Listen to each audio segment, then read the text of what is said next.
What's up, everybody? Today we're doing a new video. 5 things to think about when considering a future spouse. Let me make it very clear. The number one thing, it's not going to make this list, is someone who loves God and loves people. That is a non-negotiable that is given. And the purpose of this video is because if you think about your dating and your marriage before you get into marriage, practically like you do when applying for a job, or when you do thinking about what school to go to, or when you do considering other business things, you think about everything else very clearly. Okay, does this align with who I am? Does this make sense for me? What are the pros and cons of this? You think about things thoroughly. And a lot of Christians don't think about marriage thoroughly. They think that someone who loves God and loves people, that's all they need to think about. That's it. But I'm here to tell you that that's not enough.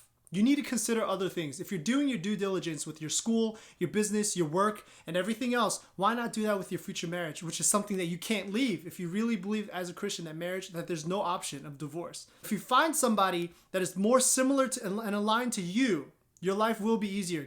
If you find someone that's very different from you, you will be able to get through things together, but you will have a lot of difficulty because of how different you are. Number 1, something to consider when looking for a future spouse. Something to think about. What is their attitude about life? Does their attitude about life align with you?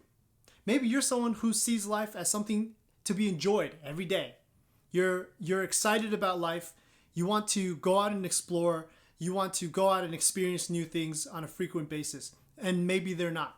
I'll just tell you right now that will create friction in your marriage. That will create problems because you want to do something, and now you're married to somebody that you think should be spending so much time with you doing what you love, but maybe they don't even want to do what you want to do.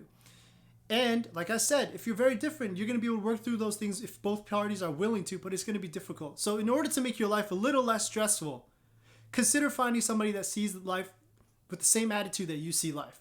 Number 2, common interests. This is something that I wish I had done. My wife and I, we have a common interest, which is spending time with each other.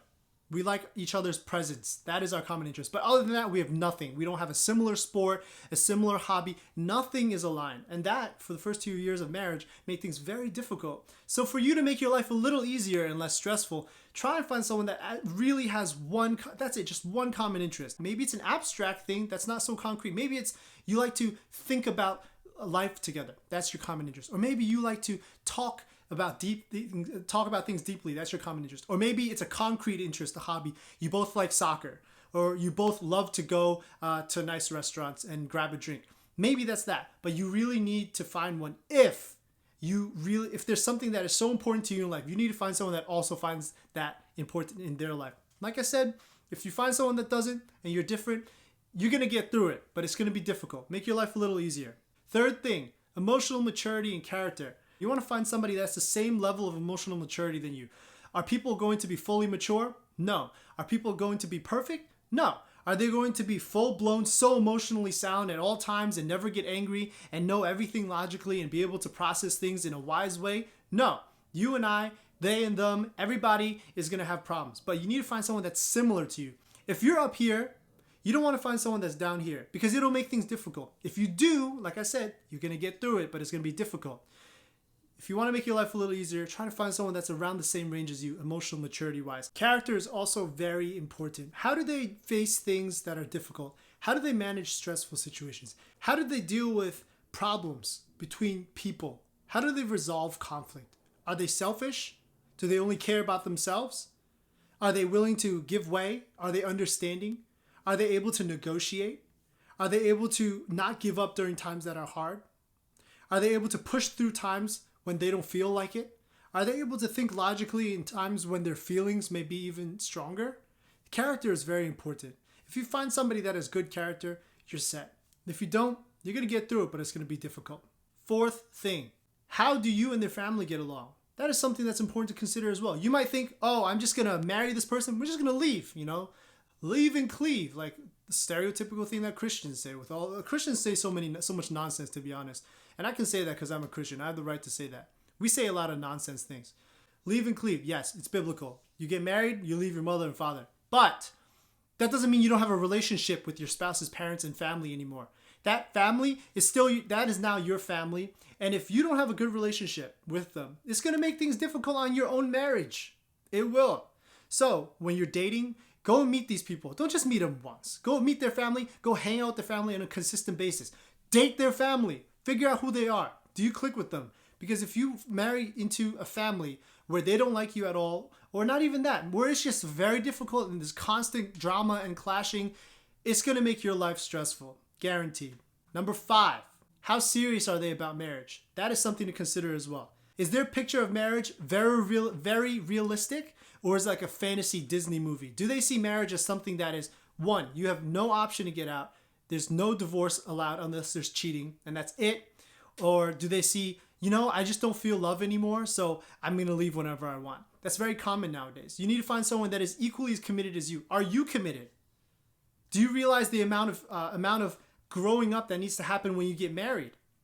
These are things you got to think about before you get married. I don't think it's very wise to get married and then say, let me figure it out. Look at people's marriages. Look at successful marriages and look at unsuccessful marriages. Look at things that cause people to be stressed in marriage. Look at the way that people get stressed when they have kids. Look at the way they get stressed when they talk about money. Look at the way that they get stressed when they can't when they can't resolve conflicts together. Are these things that you are willing to go through and finish well? And is your future partner also willing to go through these things and finish well? If they're not, you are going to have a difficult time, guaranteed. These are the 5 points I got to give to you. And I just want to leave you guys with an extra tip that's outside of these 5 points to help you figure out how to discover these things. And the most important thing is you can't just ask. We just love to ask direct questions. How's your character? Oh, how's your family? Like, you can ask these things, but sometimes people, they might not be lying to you, but they might not even be able to give you a full, transparent answer. The best way for you to know if these people have good attitudes about life that are aligned with yours, if they're emotionally mature and have great character, and if they're serious about marriage, is to observe their behavior. Is what they say aligning with what they do? If you ask them, how serious are you about marriage? How serious are you about working through difficult times? Are you able to manage yourself in times that are stressful? If they say yes, yes, yes, and then you observe that they can't, that is something that you need to reconsider if it's on a consistent basis.